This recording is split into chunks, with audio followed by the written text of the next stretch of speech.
வணக்கம். நீங்கள் இணைந்திருப்பது சமூகத்தின் பிரதான செய்திகளோடு இணைந்து கொள்ளும் நான் டோரின் புஷ்பராஜா.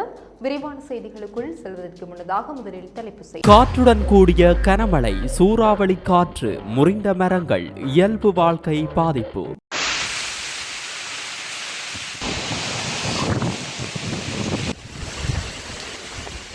பதிவு செய்த புதிய வாகனங்கள் இலக்கத்தகடுகளின்றி இயக்கப்படும் போது வழக்கு பதிவு செய்ய வேண்டாம். காவல்துறை தலைமையகம் அறிவிப்பு. மின் கட்டணத்தை 18.3% அதிகரிக்க வேண்டும். இலங்கை மின்சார சபை கருத்து. தொடர்ந்து நிலைய அதிபர்கள் பணி புறக்கணிப்பு. பதுளையிலிருந்து புறப்படும் அனைத்து தொடர்ந்து சேவைகளும் ரத்து. கொட்டும் மழைக்கு மத்தியிலும் முள்ளிவாய்க்கால் நினைவு அஞ்சலி. ஸ்ரீலங்கா பௌத்த பேரினவாத அரசினுடைய உச்சக்கட்டமான இந்த முள்ளிவாய்க்கால் இனப்படுகொலைக்கு சர்வதேச நீதி கோரிய வகையிலே எங்களுடைய போராட்டம் தொடர்ந்து கொண்டிருக்கிறது. நான் மஹிந்தவின் மகன். பயத்தால் நாம் அரசியல் தீர்மானங்களை எடுப்பதில்லை. நாமல் கருத்து. கந்தலாய் பகுதியில் இடம்பெற்ற விபத்தில் ஊடகவியலாளர் சம்பவ இடத்திலேயே பலி. கெக்கிராவையில் 3.5 வயது குழந்தை குழிக்குள் விழுந்து உயிரிழப்பு. வாக்கு வேட்டைக்காகவே கனடாவில் இனவழிப்பு நினைவகம். தேசிய மக்கள் சக்தி குற்றச்சாட்டு.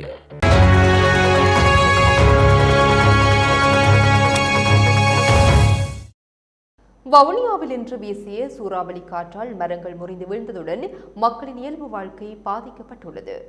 வவுனியாவில் இன்று காலை 7 மணியளவில் கடும் சூறாவளி காற்று வீசியதுடன் அதிக மழையும் பெய்துள்ளது. இதனால் மாவட்டத்தின் பல்வேறு பகுதிகளில் மரங்கள் முறிந்து வீழ்ந்துள்ளதுடன் மின்தடையும் ஏற்பட்டுள்ளது. குறிப்பாக வவுனியா நகர் பகுதியில் இருந்த நடைபாதை விற்பனை நிலையங்கள் காற்றில் அடித்து செல்லப்பட்டுள்ளது. நகரம் உட்பட பல்வேறு பகுதிகளில் மரங்கள் முறிந்து வீழ்ந்துள்ளதுடன் குறிப்பாக மின்வடங்களுக்கு மேல் மரங்கள் வீழ்ந்தமையினால் சில பகுதிகளில் மின்சார தடங்கள் ஏற்பட்டுள்ளது. தாழ்நில பகுதிகளில் வெள்ள நீர் தேங்கியுள்ளதுடன் மக்களின் இயல்பு வாழ்க்கை பாதிக்கப்பட்டுள்ளது. இதேவேளை வவுனியா பூந்தோட்டம் சந்தியில் மின்சார வயரின் மீது தென்னை மரம் முறிந்து வீழ்ந்து பல மணி நேரமாகியும் அதனை அகற்றுவதில் மின்சார சபை அசண்டையீனமாக இருப்பதாக பொதுமக்கள் குற்றம் சாட்டியுள்ளனர். வவுனியாவில் இன்று காலை முதல் கடும் காற்றுடன் கூடிய மழை பெய்தது. இந்த நிலையில் பூந்தோட்டம் சந்தியில் வீதிக்கரையில் நின்ற தென்னை மரம் முறிந்து மின்சார வயரின் மீது வீழ்ந்து ஆபத்தான நிலையில் உள்ளது. இது தொடர்பாக மின்சார சபைக்கும் மாவட்ட அனர்த்த முகாமைத்துவ பிரிவிற்கும் பொதுமக்களால் தகவல் வழங்கப்பட்டிருந்தது. எனினும் மரம் முறிந்து 4 மணி நேரம் கடக்கின்ற நிலையிலும் அது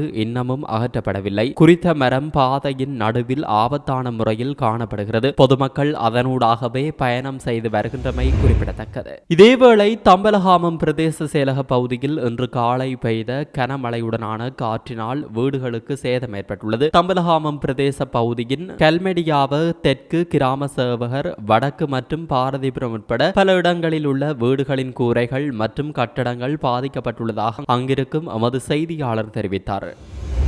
வாகனங்களுக்கு புதிய இலக்கு தகடுகள் வழங்குவது தற்காலிகமாக இடைநிறுத்தப்பட்டுள்ளதால் பதிவு செய்யப்பட்டு புதிய வாகனங்கள் வாகன இலக்கு தகடுகள் இல்லாமல் இயக்கப்படும் போது வழக்கு பதிவு செய்ய வேண்டாம் என சகல காவல்துறையினருக்கும் அறிவுறுத்தப்பட்டுள்ளது. காவல்துறை போக்குவரத்து தலைமையகம் அனைத்து காவல் நிலையங்களுக்கும் இந்த அறிவுறுத்தலை விடுத்துள்ளது. வாகனங்களுக்கு புதிய இலக்க தகடுகளை வழங்குவது கடந்த மாதம் 28ஆம் தேதி முதல் தற்காலிகமாக இடைநிறுத்தப்பட்டுள்ளது. இலக்க தகடுகளை வழங்கும் நடவடிக்கைகளுக்காக புதிய நிறுவனங்களை தேர்ந்தெடுக்கும் செயல்முறை ஆரம்பிக்கப்பட்டதன் காரணமாக இந்த தீர்மானம் மேற்கொள்ளப்பட்டுள்ளது. இந்த விடயம் தொடர்பில் காவல்துறையினர், மாவட்ட செயலாளர்கள், மாகாண பிரதான செயலாளர்கள் ஆகியோருக்கும் வாகன சாரதிகளுக்கும் அறிவுறுத்தல் விடுக்கப்பட்டுள்ளது. இதன்படி புதிதாக பதிவு செய்யப்பட்ட வாகனங்கள் தற்காலிக இலக்க தகடுகளுடன் இயங்குவதற்கு அனுமதி வழங்கப்பட்டுள்ளதாகவும் தெரிவிக்கப்படுகிறது. செலவுகளை பூர்த்தி செய்வதற்காக மின் கட்டணத்தை 18.3% அதிகரிக்க வேண்டும் என இலங்கை மின்சார சபை தெரிவித்துள்ளது.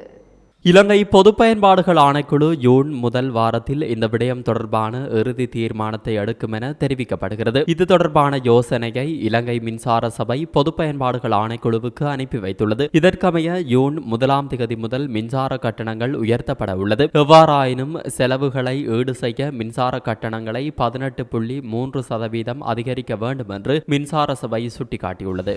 இதேவேளை மார்ச் 31, 2025 முடிவடைந்த காலாண்டில் இலங்கை மின்சார சபை ரூபாய் 18.47 பில்லியன் இழப்பு சந்தித்துள்ளதாக வாரியத்தின் சமீபத்திய நிதி அறிக்கைகள் தெரிவிக்கின்றன. 2024 மார்ச் காலாண்டில் மின்சார வாரியம் ரூபாய் 84.67 பில்லியன் லாபத்துடன் ஒப்பிடும்போது இது 121.8% லாபம் குறைந்துள்ளது. டிசம்பர் 31, 2024 வரை தொடர்ந்து 5 காலாண்டுகள் லாபம் ஈட்டிய பின்னணியில் வாரியம் குறிப்பிட்ட காலாண்டில் நஷ்டத்தை பதிவு செய்திருப்பது சிறப்பம்சமாகும். கடந்த காலாண்டில் வாரியத்தின் வருமானம் ரூபாய் 167.78 பில்லியனில் இருந்து ரூபாய் 93.92 பில்லியன் 44% குறைந்துள்ளது. இலங்கை மின்சார சபையானது வரலாற்றில் இதுவரையான ஒரு வருடத்தில் பதிவு செய்யப்பட்ட அதிகூடிய லாப பெறுமதியை கடந்த 2024 ஆண்டில் பதிவு செய்ய முடிந்தது மற்றும் அதன் பெறுமதி ரூபாய் 144 பில்லியன். 2024 ஆண்டின் 4 காலாண்டுகளில் வாரியம் லாபம் ஈட்டியிருப்பது சிறப்பம்சமாகும். தொடருந்து நிலைய அதிபர்களின் பணி புறக்கணிப்பு காரணமாக நேற்றிரவு முதல் பழையிலிருந்து புறப்படும் அனைத்து தொடருந்து சேவைகளும் ரத்து செய்யப்பட்டுள்ளன.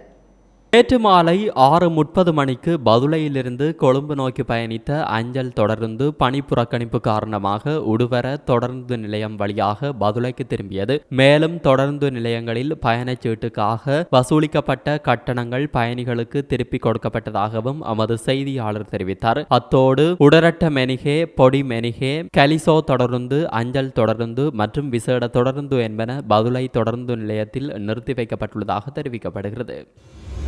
இதேவேளை பணி பகிஷ்கரிப்பால் பயணிகள் பெரும் அசௌகரியங்களுக்கு உள்ளாகியுள்ளனர். நேற்றிரவு இயக்கப்படவிருந்த அனைத்து தபால் ரயில்களும் ரத்து செய்யப்பட்டதாக ரயில்வே திணைக்களம் தெரிவித்துள்ளது. இந்த கோரிக்கைகளுக்கு அடுத்த வாரத்திற்குள் தீர்வு வழங்கப்படாவிட்டால் தொடர் வேலை நிறுத்தத்தில் ஈடுபட உள்ளதாக ரயில் நிலைய பொறுப்பதிகாரிகள் சங்கத்தின் தலைவர் சுமேத சோமரத்ன தெரிவித்தார். விவாதிக்க ஒன்றுமில்லை என தெரிவித்துள்ள ரயில்வே ஊழியர் சங்கத்தின் தலைவர், நாங்கள் சொல்வது சரி என்றும் அரசாங்கமே தவறு என்றும் குறிப்பிட்டார். அத்துடன் முன்வைக்கப்பட்ட பிரச்சனைகள் தீர்க்கப்படாவிட்டால் போராட்டம் வேறு வழியில் தொடங்கப்படும் என்றும் எச்சரித்தார்.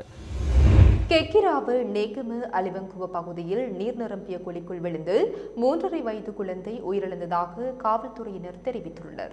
நேற்று மாலை தனது வீட்டிற்கு 200 மீட்டர் தொலைவில் உள்ள தனியார் காணி ஒன்றில் குழந்தை விளையாடிக் கொண்டிருந்த போது கழிவுகளை அகற்றுவதற்காக வெட்டப்பட்டிருந்த குழிக்குள் தவறி விழுந்துள்ளதாக விசாரணையில் தெரிய வந்துள்ளது. நீர் நிரம்பிய குழிக்குள் மூழ்கிய நிலையில் இருந்த குழந்தையை மீட்டு வைத்தியசாலைக்கு கொண்டு செல்லும் போது குழந்தை உயிரிழந்துள்ளதாக தெரிவிக்கப்படுகிறது. கெக்கிராவ நீதவான் நீதிமன்ற நீதிபதி சம்பவ இடத்திற்கு விஜயம் மேற்கொண்டு மரண விசாரணைகளை மேற்கொண்டுள்ளதாகவும் தெரிவிக்கப்படுகிறது. முள்ளிவாய்க்கால் நினைவேந்தல் வாரத்தை முன்னிட்டு வடக்கு கிழக்கு தமிழக தாயக பகுதிகளில் கொட்டுமலைக்கு மத்தியிலும் அஞ்சலி நிகழ்வுகள் இடம்பெற்று வருகின்றது. அந்த வகையில் முள்ளிவாய்க்கால் நினைவேந்தல் வாரத்தினை முன்னிட்டு இனப்படுகொலை நிகழ்ந்த இடங்களில் தமிழ் தேசிய மக்கள் முன்னணியானது அஞ்சலி நிகழ்வுகளை நடாத்தி வருகிறது. அந்த வகையில் இன்றைய தினம் நவாலியில் அமைந்துள்ள சென்ட் பீட்டர்ஸ் தேவாலயத்தில் நினைவஞ்சலி செலுத்தப்பட்டது. கொட்டும் மலைக்கு மத்தியிலும் ஈகை சுடரேற்றி மலர் தூவி உணர்வு ரீதியாக அஞ்சலி நிகழ்வு இடம்பெற்றது. இந்த அஞ்சலி நிகழ்வில் தமிழ் தேசிய மக்கள் முன்னணியினரும் உயிரிழந்தவர்களின் உறவினர்களும் இணைந்து கொண்டனர்.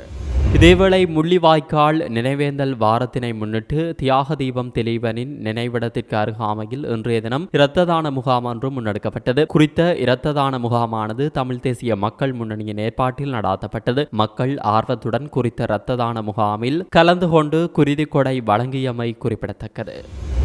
நான் மஹிந்த ராஜபக்ஷவின் மகன், எனவே அச்சுறுத்தல்களுக்கு அடிபணிந்த ஒருபோதும் அரசியல் முடிவுகளை எடுக்கப் போவதில்லை என்று ஸ்ரீலங்கா பொதுஜன பெரமுன கட்சியின் தேசிய அமைப்பாளர் நாமல் ராஜபக்ஷ தெரிவித்தார். ஜேவிபியின் 60வது ஆண்டு நிறைவு விழாவில் ஜனாதிபதி ஆற்றிய உரை தொடர்பில் கருத்து வெளியிட்ட நாமல் கூறியவை வருமாறு: நாம் அச்சுறுத்தலுக்கு அடிபணிந்து அரசியல் முடிவுகளை எடுக்கும் நபர்கள் கிடையாது. இது ஜனாதிபதிக்கும் நன்கு தெரியும். 2005 அவர் எனது தந்தையுடன் செயல்பட்டார். அந்த வகையில் நான் மஹிந்த ராஜபக்ஷவின் மகன். அச்சுறுத்தல்கள் மூலம் எம்மை முடிவுகளை எடுக்க வைக்க முடியாது. நாம் மக்கள் ஆணையை ஏற்போம். ஆனால் அரசியல் ரீதியில் விடுக்கப்படும் அச்சுறுத்தல்களுக்கு அடிபணிய தயாரில்லை. மக்கள் வழங்கியுள்ள ஆணையின் பிரகாரமே உள்ளூராட்சி சபை தேர்தல்களில் ஆட்சி அமைப்பது தொடர்பில் தீர்மானிக்கப்படும். ஜனாதிபதி அழுத்தங்கள் விடுப்பதால் எமது நிலைப்பாடு மாறாது என தெரிவித்தார். காங்கேசன்துறை துறைமுகத்தில் குஸ்போதைப் பொருளுடன் நேற்று மாலை சந்தேக நபர் ஒருவர் கைது செய்யப்பட்டுள்ளார். சென்னையை சேர்ந்த 32 வயதுடைய ஒருவர் இந்தியாவிலிருந்து நாகப்பட்டினம் துறைமுகமூடாக கப்பல் வழியாக போதைப் பொருளை எடுத்து வந்த வேளை சுங்கத்துறை அதிகாரிகளால் கைது செய்யப்பட்டுள்ளார். இவ்வாறு கைது செய்யப்பட்ட சந்தேக நபர் போதைப் பொருள் போலீஸ் தடுப்பு பிரிவினரிடம் ஒப்படைக்கப்பட்டு தற்போது காங்கேசன்துறை போலீஸ் நிலையத்தில் ஒப்படைக்கப்பட்டுள்ளார். விசாரணைகளின் பின்னர் அவரை நீதிமன்றத்தில் முற்படுத்துவதற்கான நடவடிக்கைகளை மேற்கொண்டு வருகின்றனர். திருகோணமலை கபரண வீதியில் கல்வாங்கு பிரதேசத்தில் இன்று இடம்பெற்ற மோட்டார் சைக்கிள் விபத்தில் மோட்டார் சைக்கிள் சாரதி சம்பவ இடத்திலேயே உயிரிழந்தார். உயிரிழந்தவர் கந்தலாய் பகுதியை சேர்ந்த ஊடகவியலாளர் பிரியன் மலிந்த என அடையாளம் காணப்பட்டுள்ளார். இரத்தினபுரியிலிருந்து கந்தலாய் நோக்கி பயணித்த போதே குறித்த சம்பவம் இடம்பெற்றுள்ளது. குறித்த உயிரிழந்த நபர் முன்னாள் பாராளுமன்ற உறுப்பினர் கபில நுவன் அத்துஹொர்லவின் ஊடக செயலாளர் என்பது குறிப்பிடத்தக்கது. ஜேவிபியினருக்கும் தேசிய மக்கள் சக்தியினருக்கும் இடையில் எவ்வித பிரச்சனையும் இல்லை, நாம் சிறப்பாகவே இணைந்து பயணித்து வருகின்றோம் என்று பொதுமக்கள் பாதுகாப்பு பிரதி அமைச்சர் சுனில் வட்டுக்கில தெரிவித்தார்.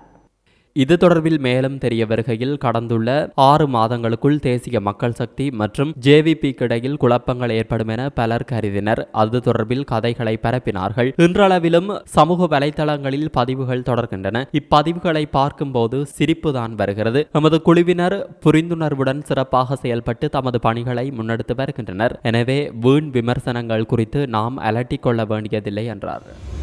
வாக்கு வேட்டைக்காகவே கனடா பிரம்டன் மேயரால் இனவழிப்பு நினைவகம் அமைக்கப்பட்டுள்ளது. தேர்தல் காலத்தில் வழங்கிய உறுதிமொழியை அவர் நிறைவேற்றியுள்ளனர் என்று வெளிவிவகார அமைச்சர் விஜித கேரத் தெரிவித்தார். பிரம்டன் பகுதியில் இனவழிப்பு தொடர்பான நினைவகத்தை அமைப்பதற்குரிய நடவடிக்கை 2021ஆம் ஆண்டில் ஆரம்பமாகியுள்ளது. இதற்கு முன்னால் வெளிவிவகார அமைச்சராலும் எதிர்ப்பு வெளியிடப்பட்டுள்ளது. கனடா வெளிவிவகார அமைச்சருக்கும் இது தொடர்பில் அறிவிக்கப்பட்டுள்ளது. நமது ஆட்சியிலும் இந்த விடயத்தில் மீண்டும் தலையிட்டோம், தடுத்து நிறுத்துவதற்கு முயற்சித்தோம். எனினும் அந்த நாட்டு சட்டத்தின் பிரகாரமே அதனை முன்னெடுப்பதற்கு இடமளிக்கப்பட்டுள்ளது. அதேபோல இனவழிப்பு வாரத்திற்கு எதிராக தடை உத்தரவு பெறுவதற்கு கனடாவில் உள்ள அமைப்பொன்று நீதிமன்றத்தை நாடியிருந்த அந்த கோரிக்கை நிராகரிக்கப்பட்டுள்ளது எனவும் வெளிவிவகார அமைச்சர் குறிப்பிட்டார். எனவே தேசிய மக்கள் சக்தி ஆட்சிக்கு வந்த பிறகுதான் இந்த நினைவகம் அமைக்கப்பட்டது என கூறப்படுவது பிழை. 2021ஆம் ஆண்டிலிருந்தே நடவடிக்கை இடம்பெற்றுள்ளது. பிரம்டன் மேஜர் வாக்கு வேட்டைக்காகவே இந்த செயலை செய்துள்ளார். அப்பகுதியில் அதிகளவான இலங்கை தமிழர்கள் வாழ்கின்றனர். தேர்தல் கால வாக்குறுதியை அவர் நிறைவேற்றியுள்ளார். புலிகள் அமைப்பு கனடாவில் தடை செய்யப்பட்ட அமைப்பாகும். எனவே வேறொரு அமைப்பின் பெயரில் தான் நடவடிக்கை இடம்பெற்றுள்ளது. இதற்கெதிராக எடுக்க வேண்டிய அனைத்து நடவடிக்கைகளையும் நாம் எடுத்தோம். கனடாவில் புதிய அரசாங்கத்திடமும் தூதுவரூடாக அதிருப்தி வெளியிடப்பட்டுள்ளது என வெளிவிவகார அமைச்சர் விஜித ஹேரத் மேலும் தெரிவித்தார். இத்துடன் சமூகத்தின் பிரதான செய்திகள் நிறைவு பெறுகின்றன. தொடர்ந்தும் சமூகத்தோடு இணைந்திருங்க. இது போன்ற செய்திகளை தெரிந்து கொள்ள சமூகம் நியூஸ் சேனலை சப்ஸ்கிரைப் செய்து அருகில் உள்ள பெல் பட்டனை கிளிக் செய்யுங்கள். மேலும் இது போன்ற செய்திகளை உடனுக்குடன் தெரிந்து கொள்ள சமூகமீடியா.com என்ற இணையதளத்தின் வாயிலாகவும் எங்களுடன் இணைந்திருங்கள்.